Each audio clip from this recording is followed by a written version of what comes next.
ಬನ್ನಿ ಬನ್ನಿ. ಶಾರದಾ ಅವ್ರು ಬಂದಿಲ್ವಲ್ಲ? ಏನೋ ಕೆಲ್ಸ ಇದೆ ಅಂತ ಹೋಗಿದ್ದಾಳೆ. ಪೂಜೆ ಸಮಯಕ್ಕೆ ಬಂದ್ಬಿಡ್ತೀನಿ ಅಂತ ಹೇಳಿದ್ಲು. ಹೌದಾ? ನೀವ್ ಬಂದ್ ಕೂತ್ಕೊಳ್ಳಿ.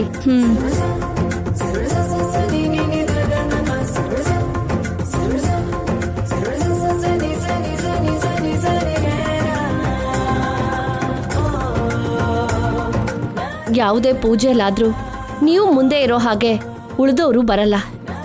ನಿಮ್ಗಿರೋ ಜವಾಬ್ದಾರಿ ಮಿಕ್ಕವರಲ್ಲಿ ಯಾಕೋ ಕಾಣಿಸ್ತಾನೆ ಇಲ್ಲ. ಎಷ್ಟೇ ಕಷ್ಟ ಬಂದ್ರು ನೀವೇ ಎದುರಿಸ್ತೀರಾ. ಉಳ್ದವ್ರೇನೋ ಇನ್ನೊಬ್ರ ಮೇಲೆ ಹಾಕ್ತಾರೆ. ಹೌದಮ್ಮ, ನಿಮ್ಮಿಬ್ಬರಿಗಿರೋ ಸಹನೆ ಬೇರೆ ಯಾರಲ್ಲೂ ನಮಗೆ ಕಾಣಿಸ್ತಾ ಇಲ್ಲ. ನೀವೇ ನಮ್ಮ ಮಾರ್ಗದರ್ಶಕರು ಅಪ್ಪ. ಗಂಡ ಹೆಂಡತಿ ಹೇಗಿರ್ಬೇಕೋ ಆ ದೇವ್ರನ್ನ ನೋಡಿ ಕಲಿಬೇಕಾಗಿರೋ ಅಗತ್ಯ ಇಲ್ಲ. ಪ್ರತ್ಯಕ್ಷವಾಗಿ ನಮ್ಮ ಕಣ್ಮುಂದೆ ಇರೋ ಈ ದೇವ್ರನ್ನ ನೋಡಿ ಕಲ್ತ್ಕೊಂಡ್ರೆ ಸಾಕು. ಭಕ್ತಿ ಇಲ್ದೆ ಪೂಜೆ ಮಾಡೋದೇ ಬೇರೆ, ಭಕ್ತಿಲ್ ಮುಳ್ಗೋಗಿ ದೇವ್ರನ್ನ ಆರಾಧಿಸೋದೇ ಬೇರೆ. ಅದನ್ನ ನಿಮ್ಮಿಂದನೇ ಕಲ್ತ್ಕೊಂಡೆ ಅತ್ತೆ. ಅದಕ್ಕೆ ಅಮ್ಮನವ್ರ ಸೇವೆಗೆ ಮುಂದೆ ಇರ್ತೀನಿ. ಅದಕ್ಕೆ ಅವನಿ, ಯಾವುದೇ ಸಮಸ್ಯೆ ಬಂದ್ರೂ ಕೂಡ ನೀನು ಧೈರ್ಯವಾಗಿ ಎದುರಿಸ್ತಾ ಇರ್ತೀಯ. 3 ಮಕ್ಕಳು ಸೊಸೆ ಅಂದ್ರು ನಮಗ್ ಸಮಾನನೇ ಆಗಿದ್ರು. ನನ್ನಲ್ಲಿ ಚಿಕ್ಕ ಸ್ವಾರ್ಥ ಏನು ಅಂದ್ರೆ, ಮೊದಲು ನಿಮಗ್ ಮಕ್ಕಳಾಗಿ ನಮ್ಮ ಕೈಯಲ್ಲಿ ಬೆಳೆದ್ರೆ ಆ ಮಗುನೇ ನಮ್ಮ ಮನೆಗೆ ನಿಜವಾದ ವಾರಸ್ದಾರ ಆಗ್ತಾನೆ ಅಂತ ನನಗನ್ನಿಸ್ತಿದೆ. ಅದೃಷ್ಟ ಚೆನ್ನಾಗಿದ್ದು ಹೆಣ್ಣು ಮಗು ಹುಟ್ಟಿದ್ರೆ ಆ ಮಗುನೇ ವೇದವತಿ ಕೈಯಿಂದ ಈ ಮನೆ ಆಚಾರನ ನಿರ್ವಹಿಸ್ತಾಳೆ ಅನ್ಕೊಂತೀನಿ. ಯಾಕೆಂದ್ರೆ ನಿಹಾರಿಕನ ಮೇಲೆ ನಾನು ಇಟ್ಟಿರೋ ಆಸೆ ಎಲ್ಲ ನಾಶ ಆಗ್ತಿದ್ಯಮ್ಮ. ನಾವ್ ಏನೇ ಅನ್ಕೊಂಡ್ರು ಕೊನೆಗೆ ಆ ದೇವ್ರು ಬರ್ದಿದ್ದೆ ನಡೆಯುತ್ತೆ ಅಲ್ವಾ ರೀ? ನೀವ್ ನನ್ ಮೇಲ್ ತೋರ್ಸೋ ಅಭಿಮಾನ ನಂಗೆ ಆಶೀರ್ವಾದ ಆಗತ್ತೆ ಅತ್ತೆ. ನಮಗೆಲ್ಲ ಒಳ್ಳೇದೇ ಆಗತ್ತೆ ಅನ್ನೋ ಆಸೆ ನನಗಿದೆ ಅತ್ತೆ. ಎಲ್ಲ ಅಮ್ಮನವ್ರ ದಯೆ. ನಮಸ್ಕಾರ ನಮ್ಮ. ನಮಸ್ಕಾರ ಪುರೋಹಿತ್ರೆ. ವ್ರತಕ್ಕೆ ಬೇಕಾಗಿರೋ ಸಾಮಗ್ರಿಗಳನ್ನೆಲ್ಲ ಏರ್ಪಾಡು ಮಾಡಿದ್ದೀನಿ. ಸರಿಯಾಗಿದ್ಯಾ ಅಂತ ನೀವೊಂದ್ಸಲಿ ನೋಡ್ಕೊಳ್ಳಿ. ಸರಿ ನಮ್ಮ. ಪೃಥ್ವಿರಾಜು ಅಣ್ಣ ವಸಂತ ಅತ್ತಿಗೆ ಕೂಡ ಇದ್ದಿದ್ರೆ ಚೆನ್ನಾಗಿತ್ತು. ವಸಂತನ್ಗೆ ಫೋನ್ ಮಾಡಿದೀನಮ್ಮ. ಕಾವ್ಯ ಕೂಡ ಇನ್ನೂ ಶುಭ ಸುದ್ದಿ ಕೊಟ್ಟಿಲ್ವಲ್ಲ, ಅದಕ್ಕೆ ಆ ಮನೇಲೂ ಕೂಡ ವ್ರತ ಮಾಡಿಸ್ತಾ ಇದ್ದಾರಂತೆ. ಬರೋಕ್ಕಾಗಲ್ಲ ಅಂತ ಹೇಳಿದ್ರು. ಸುಜಾತ ಇನ್ನು ಬಂದಿಲ್ವಲ್ಲಮ್ಮ? ಅಕ್ಕ ಹೊರಟಿದಾಳ್ ಮಾವ. ಆ ಸಂತಾನ ಅವನಿ ಪಾಲಿಗೆ ಒಂದು ಸಮಸ್ಯೆಯಾಗಿ ಬದಲಾಗತ್ತೆ. ಆ ಮನೇಲಿರೋ 3 ಸೊಸೆಯಂದ್ರಲ್ಲಿ ಅವನಿನೇ ಎಲ್ರಿಗಿಂತ ಒಳ್ಳೆಯವಳು. ಆ ಅಮ್ಮನವ್ರ ಆಶೀರ್ವಾದ ನನ್ನ ತಂಗಿ ಮೇಲಿರುತ್ತೆ. ಸಂತಾನ ಲಕ್ಷ್ಮಿ ಅನುಗ್ರಹದಿಂದ ಅವನಿಗೆ ಮಕ್ಕಳಾದ್ರೆ ಜಂಗಮ ದೇವ್ರು ಹೇಳ್ದಾಗೆ ಅವನಿ ತುಂಬ ಕಷ್ಟನ ಎದುರಿಸ್ಬೇಕಾಗಿ ಬರುತ್ತೆ. ಜಂಗಮ ದೇವ್ರು ಹೇಳಿರೋ ಮಾತುಗಳನ್ನ ಅವನಿಗೆ ಹೇಳಿ ಮಕ್ಕಳನ್ನ ಹೆರೋದಕ್ಕೆ ಸಿದ್ಧ ಆಗ್ಬೇಡ ಅಂತ ಹೇಳ್ತೀನಿ.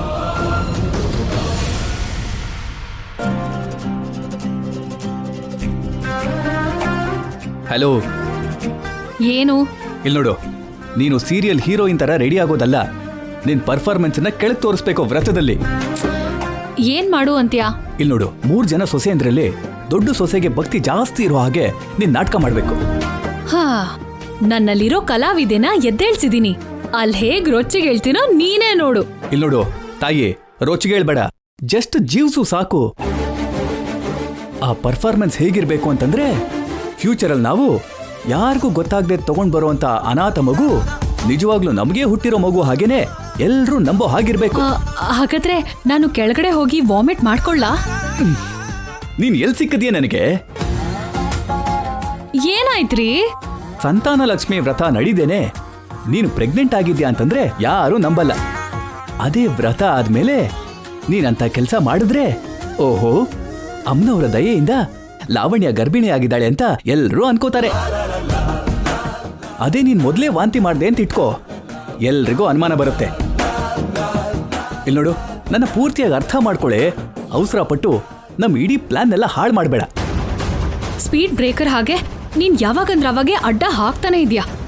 ಅಮೃತ ವಿಷ ಆಗತ್ತೆ ಅನ್ನೋ ಹಾಗೆ ನಮಗ್ ನಾವೇ ಮೋಸ ಮಾಡ್ಕೊಳ್ಳೋ ಹಾಗಿದೀವಿ. ಸರಿ, ಹಾಗಿದ್ರೆ ಹೋಗಿ ವಾಮಿಟ್ ಮಾಡ್ಕೋ ಹೋಗು. ಅದಲ್ಲ ರಾಧಾ, ನನ್ ನೋವ್ ಏನಂದ್ರೆ, ನಿನ್ ನೋವು ನನ್ಗೆ ಅರ್ಥ ಆಗತ್ತೆ ಲಾವಣ್ಯ, ಆದ್ರೆ ಸಿಚುವೇಶನ್ ನಮ್ಗೆ ಅನುಕೂಲವಾಗಿಲ್ವೇ.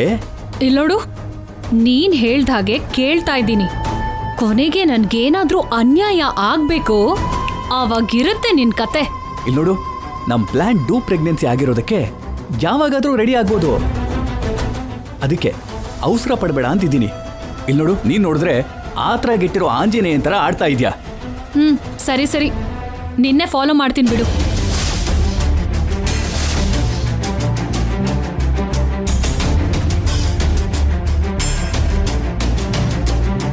ಏನ್ ಸ್ವೀಟಿ, ಬೋರ್ಡ್ ಕಡೆ ಹಾಗೆ ನೋಡ್ತಿದ್ಯಾ? ಏನ್ ಯೋಚನೆ ಮಾಡ್ತಿದ್ಯಾ? ಅವನಿಗೂ ನನಗೂ ಮಧ್ಯೆ ಶುರುವಾಗಿರೋ ಯುದ್ಧ ಆಗ್ಲೇ 7 ದಿನ ಮುಗ್ದೋಗಿದೆ. ಇನ್ನು 3 ದಿನ ಬಾಕಿ ಇದೆ. ಈ 7 ದಿನ ಕಳೆದ ಹಾಗೆ ಮಿಕ್ಕಿರೋ 3 ದಿನ ಕೂಡ ಕಳೆದು ಹೋಗುತ್ತೆ. You don't worry. ಆ ಅವನಿ ಏನೋ ಬಿಲ್ಡಪ್ ಕೊಡ್ತಾ ಈ 10ನೇ ದಿನದ ಮೇಲೆ ಏನಾದ್ರೂ ಮಾಡ್ತಾಳೆ ಅಂತ ಭಯ ಪಡ್ಕೋಬೇಡ. ಈ 10 ನಂಬರ್ ಅಪ್ನಾ ಹೇ.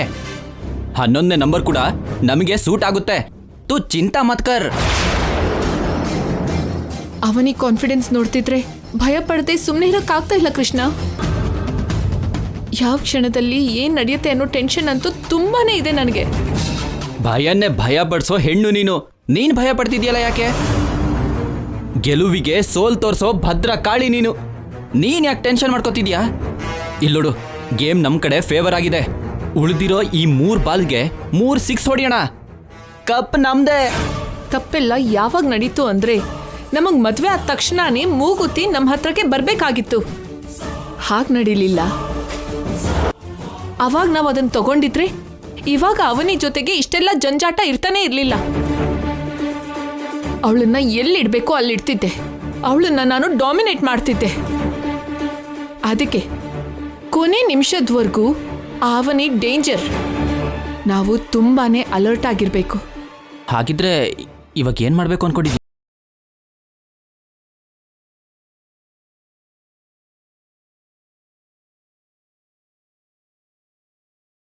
ನಾನು ಆ ಮೂಗುತಿನ ಪಡ್ಕೊಳ್ತೀನಿ, ನೋಡು.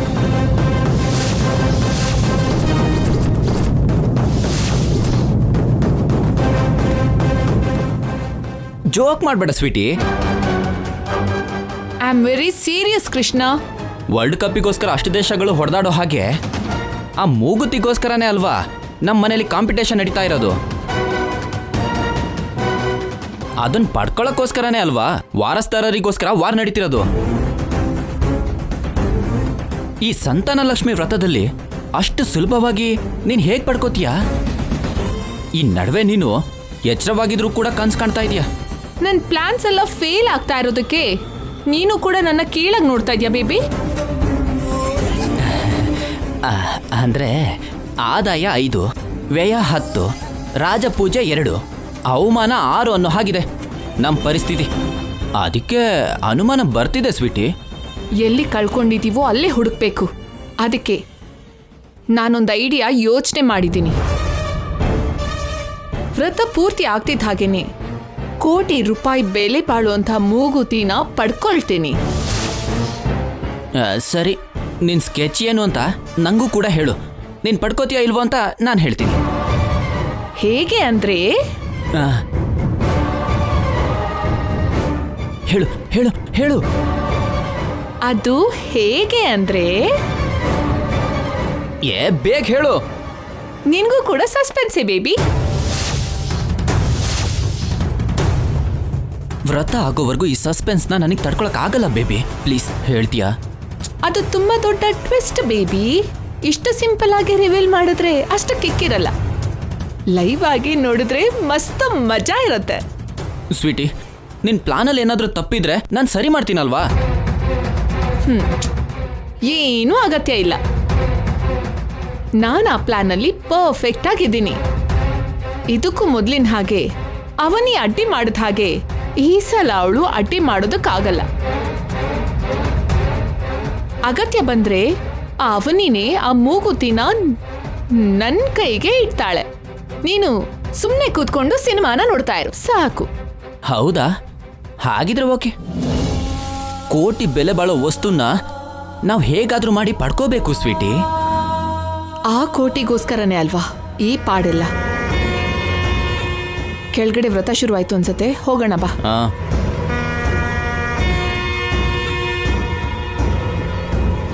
ಹೇಳು ಅಂದ್ರೆ ಹೇಳಲ್ಲ. ಏನು ಪ್ಲಾನ್ ಮಾಡ್ತಿದ್ದಾಳೋ ಏನೋ.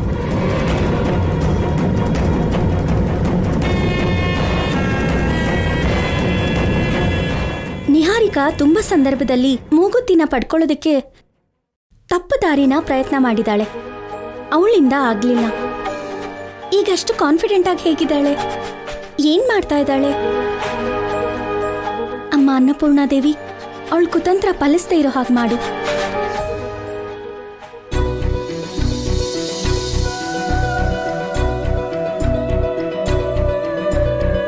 ಬನ್ನಿ ಬನ್ನಿ.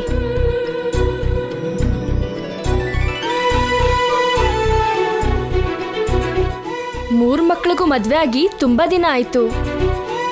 ದೊಡ್ಡ ಸೊಸೆಗೆ ಮದ್ವೆ ಆಗಿ ತುಂಬಾ ವರ್ಷ ಆಯ್ತು. ಯಾರಿಗೂ ಇಲ್ಲಿವರೆಗೂ ಸಂತಾನ ಭಾಗ್ಯ ಸಿಗದೆ ಇರೋದು ತುಂಬಾ ನೋವು. ಈ ವ್ರತ ಅನುಗ್ರಹದಿಂದ ಬೇಗನೆ ನಿಮ್ ಮನೇಲಿ ಮೊಮ್ಮಗ ಮೊಮ್ಮಗಳು ಓಡಾಡ್ಲಿ ಅಂತ ನಾವು ಮನಸ್ಫೂರ್ತಿಯಾಗಿ ಕೇಳ್ಕೊತಿದೀವಿ. ನಮ್ಮನೆ ವಂಶಕ್ಕೆ ವಾರಸ್ದಾರನ್ನ ಕೊಡೋದು ನಾವೇ ರೀ. ಇನ್ನು ಸೋಲೇ ಇಲ್ಲ. ನನ್ ಜಾತಕದಲ್ಲಿ ಸಂತಾನ ವಿಷಯದಲ್ಲಿರೋ ದೋಷ ಎಲ್ಲ ಹೋಗಿದೆ. ನನ್ಗೆ ಒಳ್ಳೆ ದಿನಗಳು ಶುರುವಾಗಿದೆ. ಹೌದು ನೋಡಿ, ನನ್ನ ಹೆಂಡತಿ ಸದ್ಯದಲ್ಲೇ ವಾಂತಿ ಮಾಡೋ ಲಕ್ಷಣಗಳು ಕಾಣಿಸ್ತಿದೆ. ಅಂತ ಸೀನೆಲ್ಲ ಇಲ್ಲ ಅಣ್ಣ. ವಾಂತಿ ಮೊದಲು ಬರೋದು ನನ್ನ ಹೆಂಡತಿಗೆ.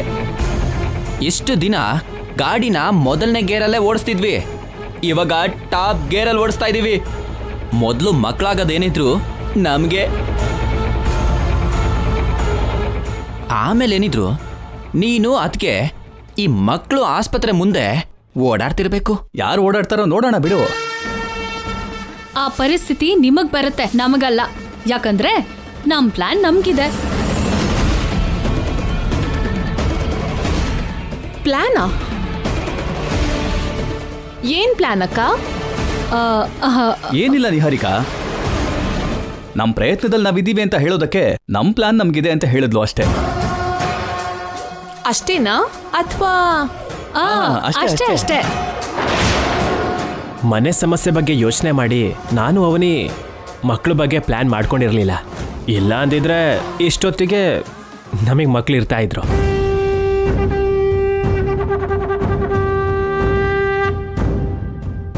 ಏನಂತೀಯ ಅವನಿ? ಹೌದು ಬಾವ.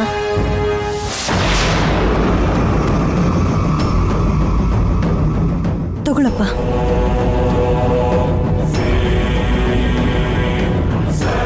ತಾಳಿ ಬಂಧದ ನಂತರ ಯಾವುದೇ ಹೆಣ್ಣಾದ್ರೂ ಕರುಳಿನ ಬಂಧಕ್ಕೋಸ್ಕರ ಹಾತುರಿತಾಳೆ. ಅಂತ ಮಾತೃತ್ವಕ್ಕೆ ನೀನು ಕೆಲವು ದಿನದಿಂದ ದೂರ ಆಗಿದ್ದೆ. ಇವಾಗ ಸಮಸ್ಯೆ ಎಲ್ಲ ಪರಿಹಾರ ಆಯಿತು. ಈ ಸಮಯದಲ್ಲಿ ನಿನಗೆ ಹುಟ್ಟುವಂಥ ಮಕ್ಕಳೇ ಈ ಮನೆಗೆ ಮೊದಲ ವಾರಸ್ದಾರರಾಗಬೇಕು ಅನ್ನೋ ಆಸೆ ನನಗೂ ಇದೆ. ಆದರೆ ಅವ್ರು ಹೇಳಿದ ಮಾತುಗಳು ನೆನಪಿಗೆ ಬಂದಾಗೆಲ್ಲ ಭಯ ಆಗುತ್ತೆ. ಪ್ರಸ್ತುತ ಪರಿಸ್ಥಿತಿಯಲ್ಲಿ ನೀನು ಮಕ್ಕಳನ್ನ ಮಾಡ್ಕೋಬೇಡ ಅಂತ. ನಿನ್ನ ಅಕ್ಕಾಗಿ ನಾನು ಹೇಳೋದು ನನಗೆ ನೋವಾದರೂ ನಿನ್ನ ಹತ್ರ ನಿಜ ಹೇಳ್ದೆ ಬೇರೆ ದಾರಿ ಇಲ್ಲ. ನನ್ನ ಕ್ಷಮಿಸು ಅವನಿ.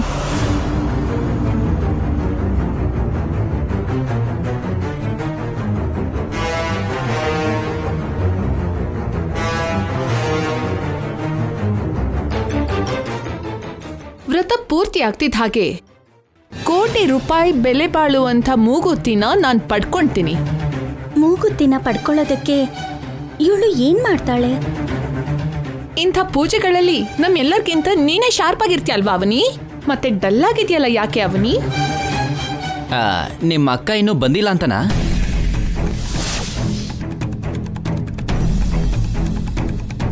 ಅಲ್ಲಿ ನೋಡು, ಬಂದೇ ಬಿಟ್ಲು.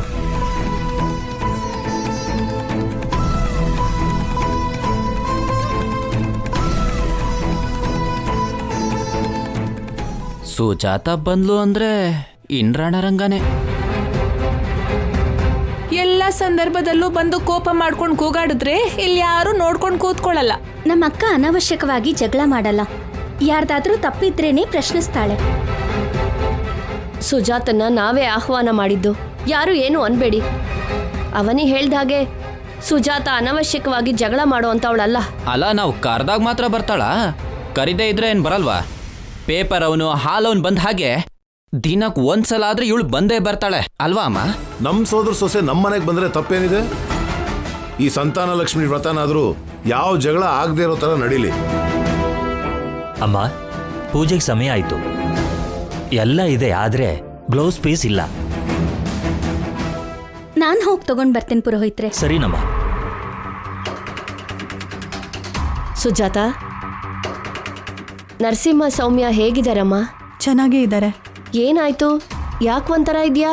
ಅಯ್ಯೋ ಏನಿಲ್ಲ, ಒಂದು ನಿಮಿಷ ಬರ್ತೀನತ್ತೆ.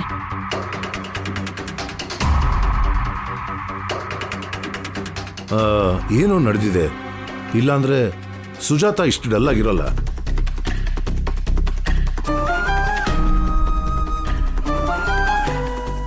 ನಾನು ಕೂಡ 2 ನಿಮಿಷದಲ್ಲಿ ಬರ್ತೀನಿ. ಎಲ್ಲಿಗೆ? ಬರ್ತೀನಿ ಅಂತೆ ಅಲ್ವಾ? ಸರಿ ಸರಿ.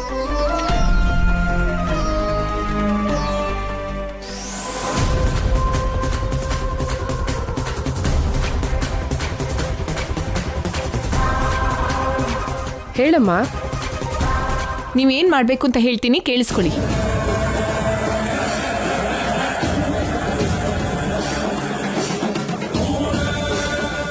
ಅರ್ಥ ಆಯ್ತಲ್ವಾ? ಅರ್ಥ ಆಯ್ತಮ್ಮ. ನನ್ನ ಹೆಸರು ಆಚೆ ಬರಬಾರ್ದು. ಸರಿನಮ್ಮ. ನೀನ್ ಮಾತ್ರ ಕೆಲಸ ಆದ್ಮೇಲೆ ನಾವು ಅನ್ಕೊಂಡಿರೋದಕ್ಕಿಂತ ಜಾಸ್ತಿ ದುಡ್ಡು ಕೊಡ್ಬೇಕಮ್ಮ. ಡೋಂಟ್ ವರಿ, ಆ ವಿಷಯನ ನಾನು ನೋಡ್ಕೋತೀನಿ. ನೀವು ಕೇಳಿದಕ್ಕಿಂತ ಜಾಸ್ತಿ ದುಡ್ಡು ಕೊಡ್ತೀನಿ. ಸರಿನಮ್ಮ.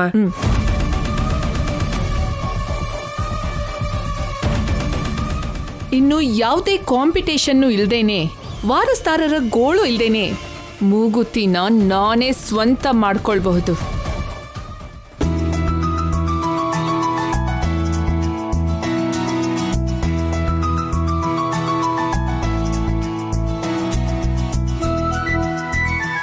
ಅವನಿ, ಏನಕ್ಕ? ನಿನ್ನ ಹತ್ರ ಒಂದು ವಿಷಯ ಮಾತಾಡಬೇಕು. ಅಕ್ಕ, ವ್ರತ ಶುರುವಾಗತ್ತೆ. ಏನಾದ್ರೂ ಇದ್ರೆ ನಾವು ಆಮೇಲೆ ಮಾತಾಡ್ಕೊಳ್ಳೋಣ. ವ್ರತ ಶುರು ಆಗೋದಕ್ಕೂ ಮೊದಲೇ ನಾವು ಮಾತಾಡ್ಕೋಬೇಕಾಗಿರೋ ಮುಖ್ಯವಾದ ವಿಷಯ ಅದು. ಅಕ್ಕ, ವ್ರತ ಆದ್ಮೇಲೆ ಆರಾಮಾಗಿ ಕೂತ್ಕೊಂಡು ಮಾತಾಡೋಣ. ಅತ್ತೆ ನನ್ನ ವ್ರತಕ್ಕೆ ಬರೋಕ್ ಬಾ ಅಂತ ಕರೆದ್ಲು ಅಂತ ನೀನು ನನಗೆ ಫೋನ್ ಮಾಡಿದೆ. ಆದರೆ ನಿಜಕ್ಕೂ ನಾನು ಬಂದಿದ್ದು ಈ ವ್ರತ ನೋಡೋದಕ್ಕಲ್ಲ, ನನ್ನ ನೋವನ್ನು ನಿನ್ನ ಹತ್ರ ಹೇಳ್ಕೊಳ್ಳೋದಕ್ಕೆ. ನೀನು ಅಷ್ಟೊಂದು ನೋವನ್ನ ಪಡೋವಂಥ ವಿಷಯ ಏನಿದೆ ಅಕ್ಕ? ಹೇಳ್ತೀನಿ, ಹುಷಾರಾಗಿ ಕೇಳು. ಆಮೇಲೆ ನನ್ನ ನಿರ್ಧಾರನ ಕೂಡ ಹೇಳ್ತೀನಿ. ನನ್ನ ನಿರ್ಧಾರನ ನೀನು ಮಾತ್ರ ಬೇಡ ಅನ್ಬಾರ್ದು. ನಾನು ಏನು ಯೋಚನೆ ಮಾಡಿದ್ರು ಅದು ನಿನ್ನ ಒಳ್ಳೇದಕ್ಕೋಸ್ಕರನೇ. ಸರಿ ಅಕ್ಕ, ಹೇಳು. ಈ ವಿಷಯನ ನಿನ್ನ ಹತ್ರ ಹೇಳಬೇಕಾ ಬೇಡವಾ ಅಂತ ನಾನು ಎಷ್ಟು ಸರಿ ಯೋಚನೆ ಮಾಡಿದ್ದೀನೋ, ಎಷ್ಟು ಒದ್ದಾಡಿದ್ದೀನೋ ನನಗೆ ಮಾತ್ರ ಗೊತ್ತು.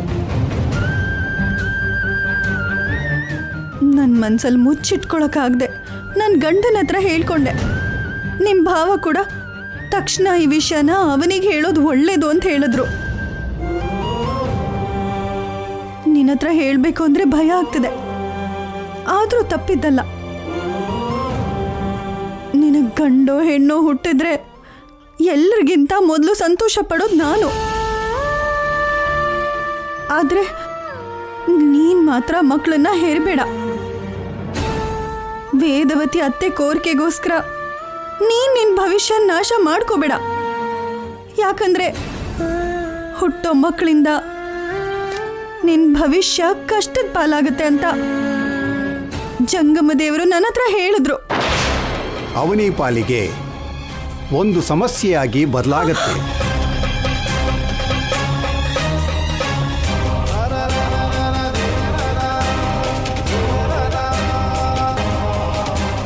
ಇಲ್ಲಿವರೆಗೂ ನೀನು ಪಟ್ಟಿರೋ ಕಷ್ಟ ಸಾಕು.